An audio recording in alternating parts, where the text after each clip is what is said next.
Angela, thank you so much for joining us this month. We're so excited to have you. I will give you the floor. Awesome. Thank you so much, Greg. That's a lot to live up to.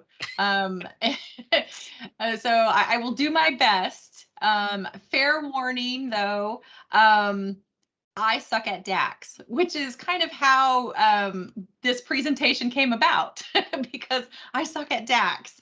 So we'll get into that. So for those of you who missed the when we were kind of talking before we started here officially, this picture is a prairie dog, and it was taken by one of my very good friends who's an amateur photographer, and she just goes out and takes pictures, of random things. And this prairie dog is in the Rocky Mountain Arsenal out in Colorado.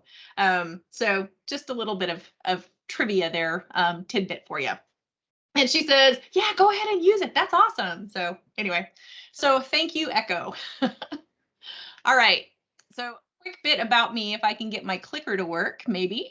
There we go. All right. So me, Angela Henry. In that picture, I'll get to that in a second. I live in High Point, North Carolina. So that's the part of the triad, not the triangle. We have two three-sided shapes in North Carolina. I'm in the triad area.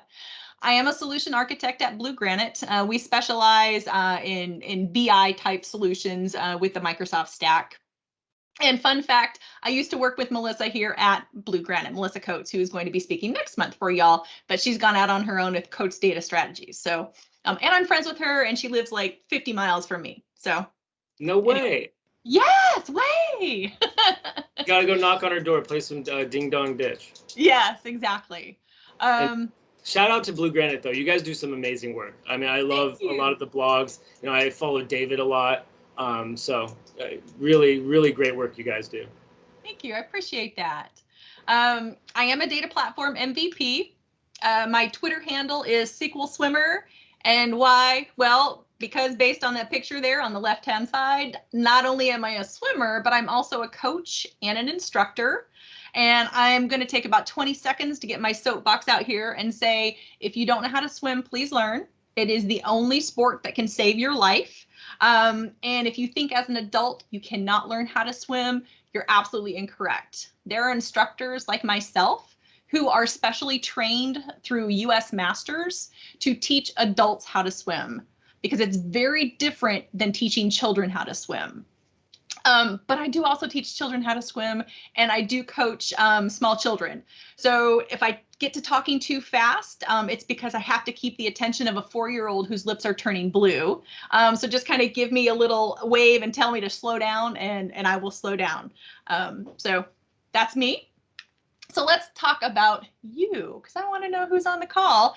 When we used to do this in person, I could just, do a raise of hands, but we can't do that anymore. So if you'll dump it in the chat. Well, I think we can. There is the raise hand feature. Oh. There's also the emoji feature. They've come so far in Teams. It's amazing what a pandemic will do to you, to technology. It really, necessity is the mother of invention, eh? There we go. Yeah. So are you a developer? Are you a DBA? Are you an analyst? Or are you something else? Are you an executive? Are you a manager? I just want to get an idea of who is on the call today, because I can't see your bright, shiny faces in person. Oh, yep, we've got some business analysts on here. Awesome. Nice. Come on, I can see that there's more than 50 people on here. There we go. Good job. There you go. Nice. All right. BI developer. Oh, an engagement manager. Interesting.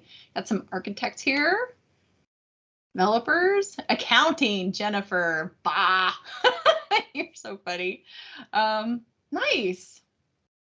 Very, very exciting. Real diverse crowd here tonight. Awesome. All right. Well, tonight we're going to talk about the context of DAX. We're going to do a quick intro. We're going to talk about filter context, row context, and then we're going to talk about what I would call exceptions, although they're not really exceptions. And you'll see when we get to that section when I talk about that. But first, it's selfie time. So if anybody knows me, they know that I always take a selfie. When we did this in person, I always took it with my class, but since I can't see you all, I do it with my presentation. Can we try together mode? Can we try together mode and get everybody to get off camera? Oh yeah, sure. That would be okay, awesome. Let's see if this works. Again, I just love Teams. This is brilliant. All right, so good job. You might have to do the clicking too. So I'm gonna click together mode. I don't know if this pushes it, but let me know. It's coming. Nope, I had to do it myself so I can see a few more people. All right, so yeah, if you do the together mode now, if we come off video, we can all take a picture together. Come on, you can do it. It's okay. Come on, people. All right, nice. Good job. All right, here we go. Turn the camera. All right, everybody smile. Say cheese. Perfect. All right, now I'm going to post that up on social media later today because we all know that nothing happens in real life unless you post it on social media. So there's that. Very true. All right. So I don't know how to get back to, oh, there we go. Duh. Yeah, I've never used Teams before. Holy cow. Come on. There it goes. All right. Yeah, if you click the ellipsis and just unclick it, it'll go back. Okay. Come on. All right. Is the slide deck back? The slide deck is still there, right? Everybody can see the slide deck. I think your picture, though, is still in together mode, though. So try and do that one more time. One more time. It's just, it's decided it doesn't want to take it off of there. I'm trying on my side, too. Wait, what the heck? There we go. I got it. You got it? Okay. Yep, I got it. Yeah. Like I said, I don't know how to use Teams. Technology, bleh. We're all learning. All right. So let's talk about DAX. Intro really quick. So first of all, what is DAX? And before we go any further, if you are, I want to set the expectation for this session. If you have been writing DAX for a while, you may not get a whole lot out of this session. As I said, this session was created because I suck at DAX. I honestly do. I have been slinging T-SQL for over 25 years, and it makes perfect sense to me. And when I had to try and switch over and write DAX, I struggled. It made absolutely no sense to me. So I decided I needed a very small data set that I could try things out with so that I can see how it worked. And I still even have to go back to this if I'm trying to figure out how to do something. So again, if you are an expert DAX writer, you're probably not going to get a whole lot from this. But if you're just getting started and you're not always getting the right answer, maybe this session can help you. So DAX is a functional language. So what that means is that it uses trees of expressions to return a value, as opposed to a procedural language where you use a sequence of statements. And what I mean by that is a procedural statement or set language is something like SQL, where you have to write multiple statements in order for something to happen. Whereas DAX, on the right-hand side, it's a functional language, and you can see how it's all nested. There are a bunch of functions nested in there. So our outer function there is the count rows, and then our inner function is that calculate table. So, and it's all nested together, and that gives us an answer. So that's kind of the difference between procedural and functional, and which is probably why I totally and completely understand procedural languages and not functional, because that just, it messes with my head. So what can we do with DAX? Now that we know that it's a functional language, well, there are a few things that we can do with it. Firstly, we can define objects. We can define columns. Specifically calculated columns. We can define hierarchy levels. So we can organize our data for slicing and dicing by rolling it up into our data's natural hierarchies. And then we can create measures. And this is really where the magic of DAX happens, is in creating these measures. And that's really going to be the focus of what I'm going to talk about today in our session. The second thing we can do with DAX is we can query for values. So think of this. How many folks out there have a tabular model, but they have to write reporting services reports against that tabular model? In that instance, you are creating a query to get the values back so that you can create a data set within your reporting services report so that you can present. So that's kind of the difference there. And when we do that, and a lot of times that data is aggregated. And because we're dealing with those aggregations, those are called analytical queries. And there are 3 phases of an analytical query. First, there's the filter phase. And this is where it's going to target the data of relevance. So we're only going to pick the things that we need based on this filter. Next is grouping. So this is where kind of that slicing and dicing happens, and it divides your results into different groups. And then finally, there's the summarize, where it's going to produce a single value of a result.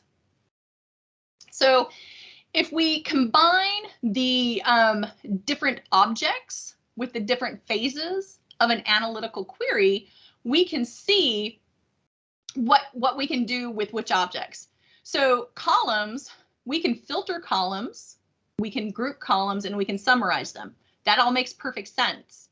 When we look at hierarchies, we can filter and group them, but we can't summarize them. And well, that makes sense because it's an organizational hierarchy that we've created. So there's not really anything to summarize about that. And then when we look at measures, we can definitely filter measures. We can't group on measures though. And we can summarize measures. So those are the different objects and the phases of the analytical queries that apply to those objects. All right, evaluation context. So this is, I said all of these things to be able to get to this point where I can say evaluation context. Evaluation context is taking filter context with row context, and you add them together, and that's what produces your evaluation context. Now, I haven't given you details about either of those things, but I wanted to kind of set the stage to tell you that's where your evaluation context comes in, is taking filter context plus row context to get your evaluation context. So, quick summary of what we just talked about. DAX is a functional language. It can be used for defining objects or querying for values. You can create 3 different types of objects, you know, those columns, the hierarchies, and the measures. And your values are determined by evaluation context. All right. Do we have any questions about just that intro stuff that I have talked about yet? I see the chat scrolling by and I haven't been able to watch it fast enough. So if I've missed something, feel free to come off mute and ask. I'm going to take I got an eye on it for you, Angela. Right now awesome. It's just banter, so you're not missing too much aside from hip hops. Okay. But I will mention anybody who has questions. Again, if this is your first time learning DAX, you know, speak up. You know, if something's not clear, you know, let's address it. So absolutely, absolutely. And if it's really hard, I'll let Greg or Paul answer the question because, like I said, I suck at DAX. So, and I freely admit it. I got people that help me with that when it gets too complicated. All right, let's talk about filter context. So before we can talk about filter context, we have to talk about the importance of a star schema when we talk about tabular models and Power BI. The tabular models and Power BI data sets, they work best if you have a well-formed dimensional model. And I don't want to go down the whole rabbit hole of dimensional modeling and all of that, but I did want to review a few basic concepts. And if you are interested, there's a great set of books out there by the Ralph Kimball, the Kimball Group, the Data Warehouse Toolkit. In fact, I have it on my desk right here next to me because I was looking up a way to model something that I had never had to model before. So I keep that right here. And right next to that, I have my, hold on, oh, it's on the bottom of the stack, my definitive guide to DAX. So I keep these right here within arm's reach for day-to-day job. All right, so let's talk about dimensions. Oh, yep. Oh, yeah. You got the newer version. I got the old one. Nice. So dimensions. So these are the things that are going to describe your business process and how, and their attributes are what we're going to want to slice our data by. So things like a customer or a date, a location, a category, a product. If you are an English person, and when I say English, I'm talking English grammar, these are your nouns. Typically, these are your nouns that we're talking about that are your dimensions. And they are typically going to be, they're not going to have a lot of rows in them, but they're going to have a lot of attributes. So I like to think of them as kind of the short fat tables within our data model. So those are our dimensions. Then we have facts. Facts are typically going to be talking about the business process that we want to measure. So those are going to be things like, you know, your sales or your inventory or purchasing or attendance, things like those. Those are kind of like the verbs if you talk about English grammar. And they typically have a whole lot of rows, but not a whole lot of attributes in them. So I think of these as my long, skinny tables when I think of my dimensional model. Those are my fact tables. The next thing, relationships. And this is really where the magic happens within Power BI and tabular models, because they are what allow that filtering and slicing and dicing to happen. And they can have directionality associated with them. They can either be single direction or bidirectional. And they're very important when we talk about propagating our filters to our fact tables. So in short, star schema, all the things, if you want to have a really smooth running, very optimized Power BI data set and you know, a well-defined dimensional model is going to save your DAX writing skills and make you from pulling all your hair out. It's just going to make your life so much easier if you have a well-formed dimensional model. Don't get me wrong, you can still model stuff in a flat file. Your DAX life is just going to be way more complicated if you have to do that. So just some food for thought on that. All right, so that was dimensional modeling and why star schemas are so important. So let's talk about filter context. So filter context, that reduces the number of rows. And filter context can be affected by your slicers, your filters, your visuals, and even those interactions between your visuals. There are a lot of filter functions within DAX. I'm not going to talk about all of these today, but what I've done is I've put the ones in bold that I use on a regular basis. So the all selected, filter, and remove filters. I use those all the time. All right, let's keep going. Let's look at my data set that we're going to be using. So I decided to use my family as my data set because I know my family pretty well. And that's going to make writing DAX measures a lot easier. So what I decided to do is let's capture things like hair color, age, driving ability, swimmability, their kinship. So is it, you know, my sister? Is it my niece? Is it my nephew? The location of where they live and the number of children that they have. So if we take a look at how I modeled this out, you can see I've got some short fat tables. Those are my dimensions. So my location, my hair color, and my kinship, those are my dimensions. And then in the center, that long skinny table, that's my family. That's where all of my measures are that I'm going to be trying to answer questions about. So what questions? Well, I've got some basic questions. How many people are in my family? Who's the youngest? What's their average age of everybody in the family? And how many children are there? So these are my basic questions that I'm going to start with. So how do we do that? Well, luckily, I don't know if you all can hear the jingle, jingle, jingle down the hallway of my dog Winston running up and down. He's playing Hide the Baby from my partner Martin. So that's one of his favorite games. All right. So how many people are in my family? Well, there is a really simple aggregate function called count rows. And I can just go out and say count rows of my table called family. So it goes out there and it counts all the rows and it comes back and it says there are 14 rows. Well, yep, I can count the number of pictures on there and that adds up to 14. Yep, that's right. I got 14 people in my family. And what I did is I started with my parents and just went forward in time with them kind of as my ground zero. So my next question, what's the age of the youngest person?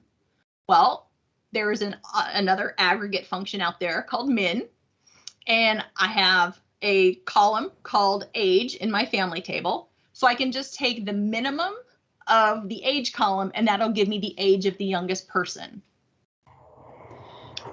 That's one. We had a new baby added to our family last year. His name is Luca. He's very cute, and he just turned 1 2 weeks ago. Average age. Another aggregate function, very easy to use. We're still using that age column, but now we're using the average aggregate function. Super simple. Our average age of everybody in the family is 31. And we got somebody. All right. Now let's talk about how many children are there.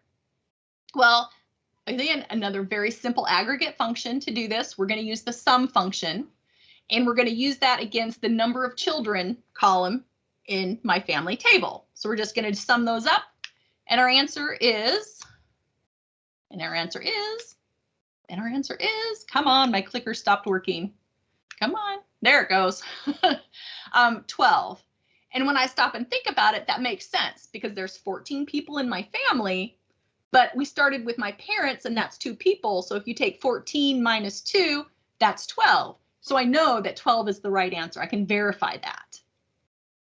So with that, let's jump in and let's start to take a look and see what filter context is. One question that came through, Angela, was, do you have hierarchies in your model, or how would you handle hierarchies if you did?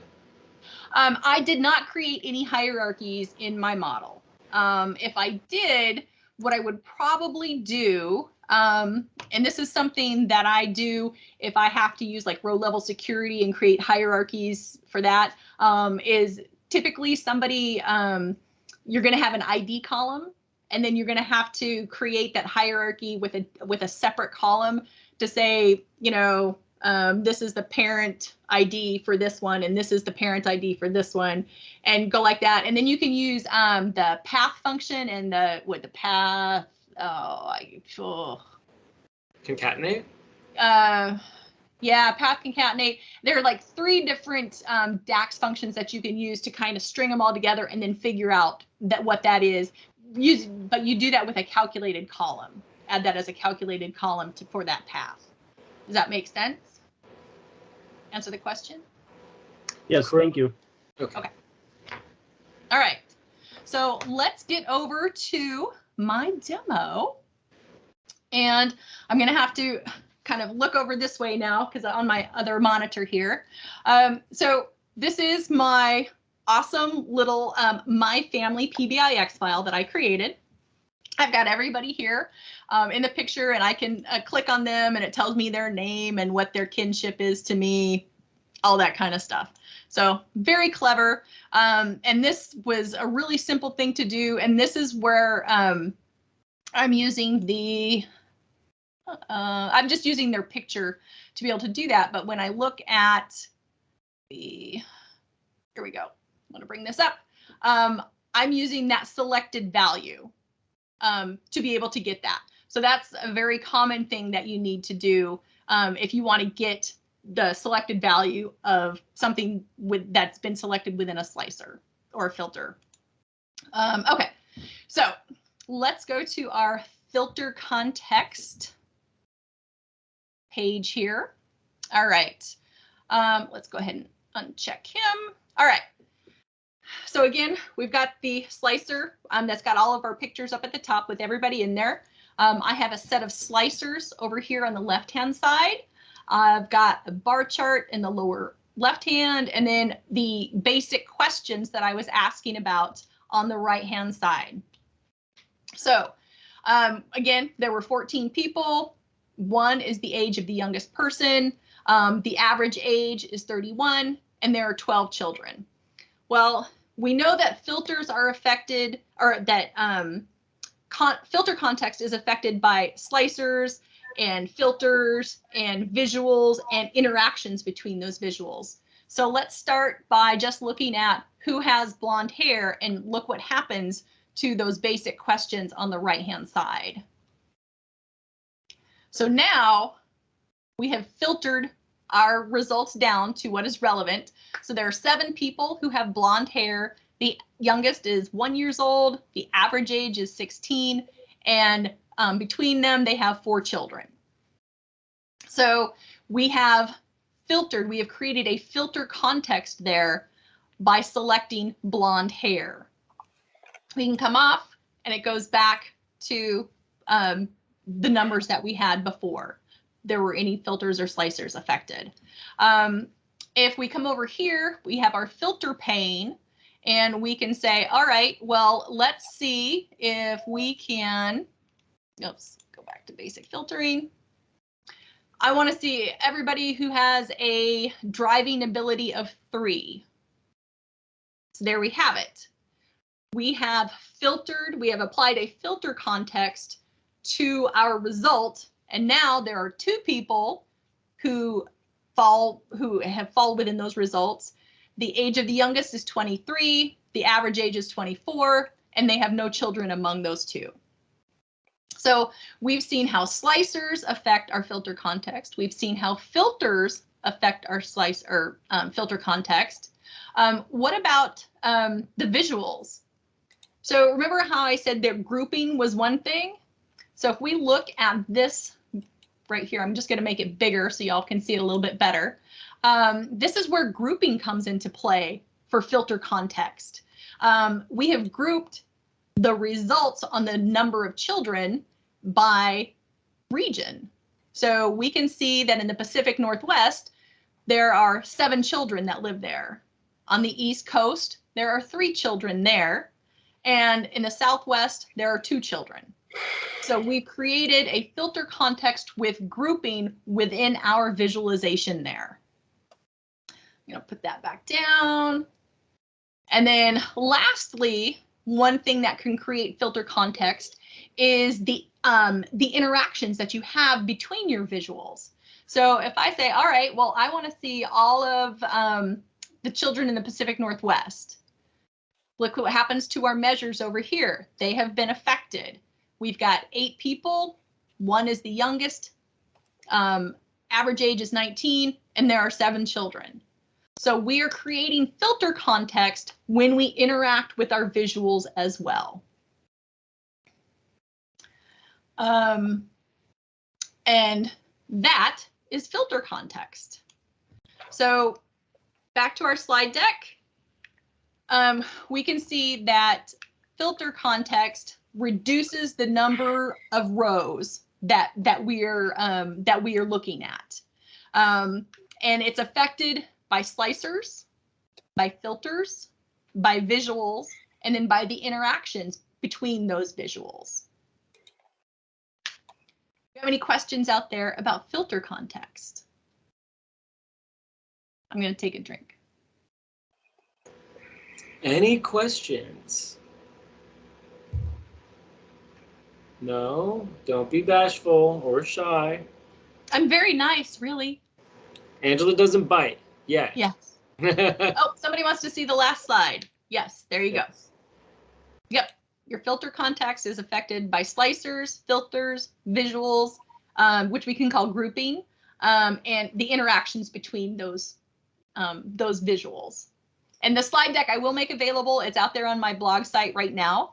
And they put a link in there earlier, and I can put that in there. And if you want, I can even send the slide deck off to Greg, and he can post it. And yeah, we'll put it I like Paul's idea of taking a drink whenever there's a question, as long as I don't have to take a drink. That'd be fun.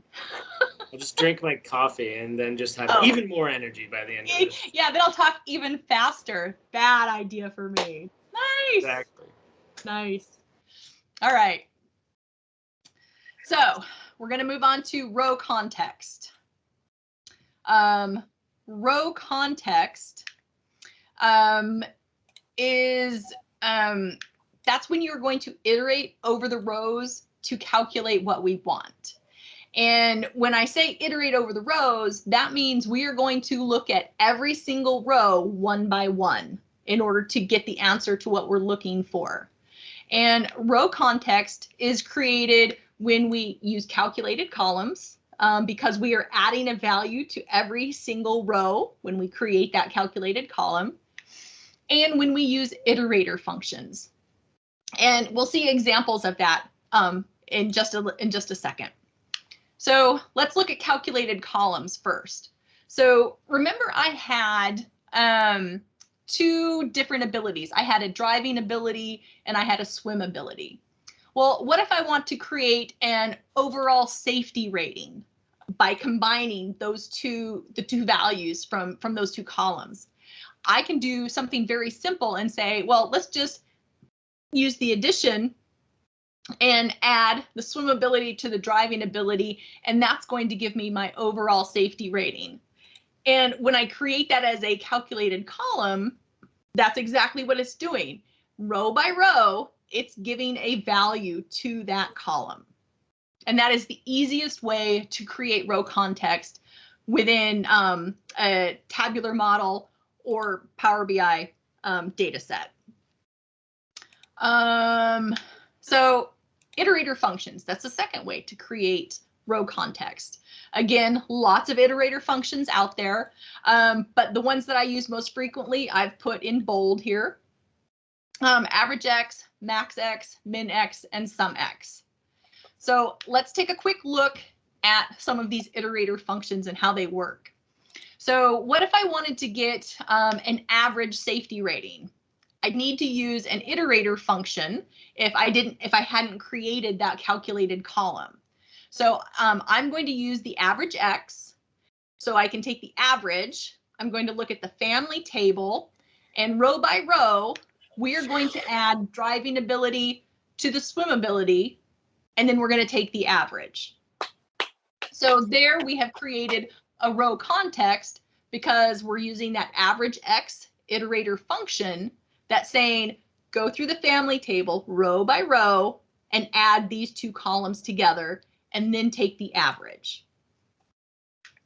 So let's jump into our row context demo to see if that helps any, because row context is what I have a super hard time with.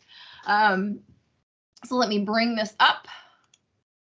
All right, so now let's go look at row context over here. All right, so again, we've got our 4 basic questions that we were asking about earlier. And I've got a table with everybody in it. I've got their driving ability, their swim ability. I've also added that safety rating calculated column in there. And then I have added that average safety rating iterator in there. Now, the numbers are the same because we're looking at it row by row. What is not quite the same is what we get when we put it in a table and we have this grand total here. So I'm going to show you. Let me highlight this. So on that calculated column that I created, let me come over here. Yep, that's the one I'm looking for. So this is what I did is I create, oh, that's not the one I'm looking for. That's the one I'm looking for. I created this, make that a little bigger. bigger. Okay, that's not really big enough. Make that a little bit bigger. I've created that calculated column. I'm taking the swimmability and I'm adding it to the drivability. Now you'll notice up here at the top, I said make this the default summarization is average. You can change this to be something else. You can change this to say, well, I want it to be the sum. And when I do that and click off, I've already changed this over here. Sorry, I was messing around with this earlier today. And so I can change that. And now you can see now we're getting the sum. So that's kind of the difference between using a calculated column and using an iterator is you can specify how you want the default aggregation to work for that calculated column. And you can change it depending on what you want to do with it. So just something to think about. So when we look at these, we can see that we've got our average safety rating is 4.9 and our average safety rating using the iterator is 4.9. That makes sense. Let's see what happens when we look at my nephew. All of my nephews. So I have 2 nephews. It looks like their safety ratings average out to about 7. Yep, that makes sense. 6 plus 8 is 14 divided by 2. Yep, that's 7. So there's our row context. We have to look at each one of those before we can figure out what that average safety rating is. We've created that row context in there. What happens if I say I want the relation degree to be 0? So my kinship, I'm the only one. I'm the only one that's me. So now we have a filter context and a row context within this table. We've combined the two. That makes your evaluation context. You'll notice questions over here on the right-hand side. Those are all reflected based on the slicer, which has filtered that information.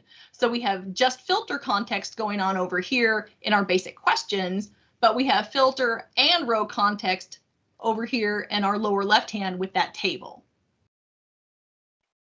And if we come over here, can show you. So there's the DAX for that safety rating iterator that I wrote. It's just taking the average X row by row of the family table, and we're adding the driving ability to the swimmability columns to be able to get that function, to get the value that shows up in this table right here. All right. And that's really it when it comes to row context, just seeing the difference between those two. So just as a reminder, and again, my clicker decides it just doesn't want to come back. Row context is created and it iterates over every single row to create values for us, to calculate the values that we're looking for. And row context is created when we use calculated columns or we use iterator functions. And that is row context. So do you have any questions about row context? I'm going to take a drink and let y'all think on that for a second. Questions? Row context, anybody? I see a lot of chat, which is great, and a lot of drops for books and resources, which I appreciate from everybody. Yeah. Can't get enough learning. Yeah, evaluation context is hard. It's very hard, especially if you come from that procedural language background. So that to me was the hardest part. All right, if there are no questions, we're going to keep going and we're going to talk about the exceptions, or what I really refer to as the calculate function. So this photo here was taken by a friend of mine who lives in Saudi Arabia. Her family works for Saudi Aramco, and they get to go on all these wonderful, fabulous vacations. And one of them was they were just, you know, on their way from the campus that they live in to one of the major cities. And I can't tell you which one because I'm horrible with geography when it comes to the Middle East. I don't know where is where. But this camel was on the side of the road and they stopped and took a picture. So I was like, oh my God, I love that. I have to use it. She's like, oh yeah, sure, go right ahead. So thank you, Adrian. All right, calculate function. The calculate function is a special table function. It allows us to modify filter context. And it allows us to do this by reducing the number of rows with new filters, by adding rows, by removing filters that are on there, or by changing the rows that are in our filter context by modifying those filters. So let's take a look first at how it would reduce rows. So what if I wanted to create a measure that calculated the number of people with blonde hair? Well, I could use the calculate table. I could count the number of rows in my family table and apply a filter predicate where hair color is blonde. So here I'm reducing the number of rows in my filter context by adding an additional filter. If I want to add rows, let's say the number of people in my family. Well, we saw how that number, because that's one of our basic questions, that number would change based on what filter was applied to it. Well, what I really want to know is, you know, how many people are in my family all the time? Because that number is not going to change unless we add another baby to the family. So here we can say we're going to use that calculate column or that calculate function again. And we're going to count the number of rows in my family, but we're going to remove any filters that have been applied. So basically we're adding back any rows that had been filtered out in the filter context.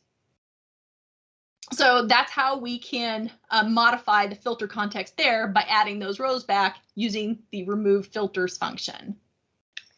And then the last way to modify your filter context is by changing the actual rows that are in the filter context.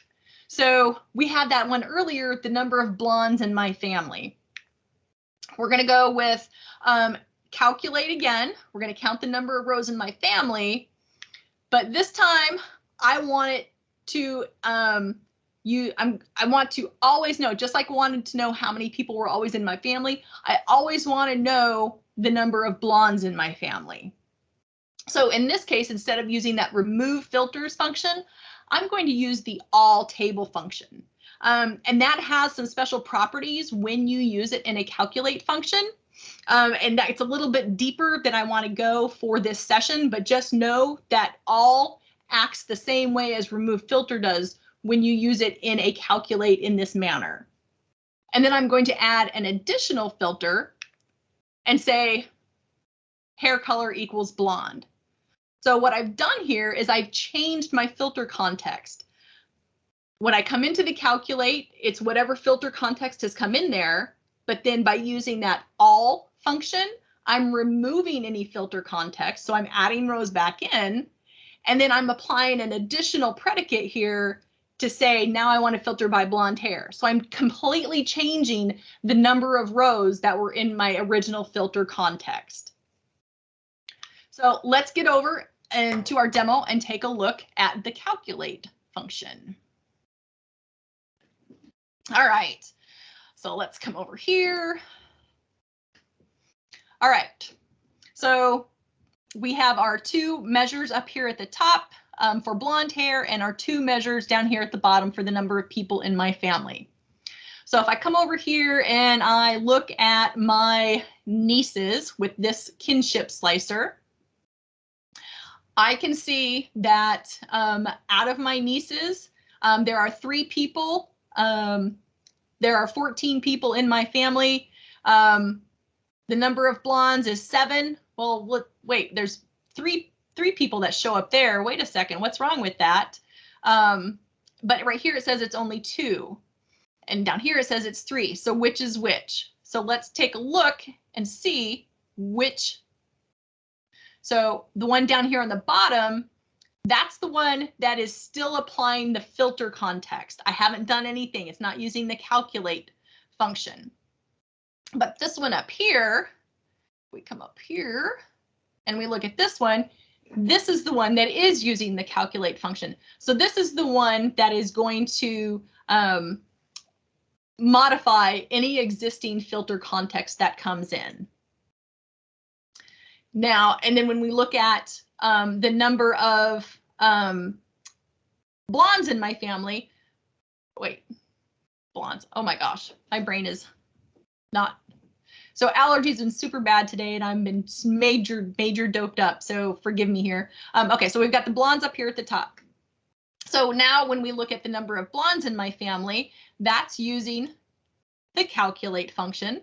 And we're removing any filters from my family table, any filters on my hair color, and then we're adding an additional filter of blonde. So we are completely modifying the filter context with this one. And when we look at this one, come on, baby. Here we go. We can see that we're just adding an additional filter context there. There we go, which is why we get 2. Jessica has brown hair and Natalie and Jackie have blonde hair. So I know that those answers are right.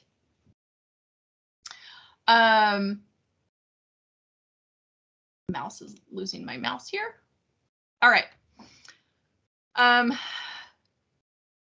Really quickly, Angela, Michael asked a question, why is it hair color? With the brackets hair color, I'm not sure I understand that. And Jeremy was talking about using the brackets to indicate your column reference. Oh, okay. So let's do that. So let's look at this over here. All right. So that is the notation that is used when you write DAX formulas. Your table names are indicated by single quote marks, and your square brackets are used to indicate your column names within those tables. And then when you want to compare it to a static value, you're going to use the double quotes to say that you're looking at a string text. Are we good there? Yep, got it. Okay. Perfect. Thank you. You're welcome. Thanks for the question, Michael. Yeah. We need more. Yeah. All right. So that is the calculate function and how you can modify your filter functions or modify the filter context to get different answers using the calculate function. There's one more concept that I wanted to talk about, and that's context transition. And this happens when a measure is evaluated within a row context. So you're basically switching from row context to filter context. And a really good example of this is when you have to bucketize values. So you have to create a measure, excuse me, based on some kind of value. And an example of what I did is I wanted to bucketize the number of children. So when we look at this, I just used a really simple switch statement to say, we're going to use the number of children measure. I'm going to store that in a variable called numKids. And then I'm going to go through and I'm going to say, based on my measure, which was the numKids, if it's 2, we're going to display not so many. If it's 3, we're going to display a few. 4, more than a few. You get the idea. So when we look at our context transition, you can come over here and you can see that we have to look at each. We have, there we go. So we can see the fields that we're using, but we are also using a measure. And that measure has to go out and figure out the sum for the number of children And there's the base measure that we were using for that, which is just a simple sum. So now we're having to take the sum for the entire measure, convert it into a row context, and that's where context transition happens. So we can see that Adrian has 2 children. That's not so many. Jackie has 2 children, not so many. Lovetta, Tanya, they have 3. And in total, there are 12 children. And now we know how Mother Hubbard felt. So with that, those are what I call the exceptions or the calculate function. And do we have any questions about that? I'm not really going to answer any questions about context transition because that's a much more advanced topic than just simple evaluation context. But just know that that's there and that is a thing. And sometimes you need to be very aware because that can definitely affect the answers that you're going to get when you create visualizations. And with that, filter context plus row context equals your evaluation context.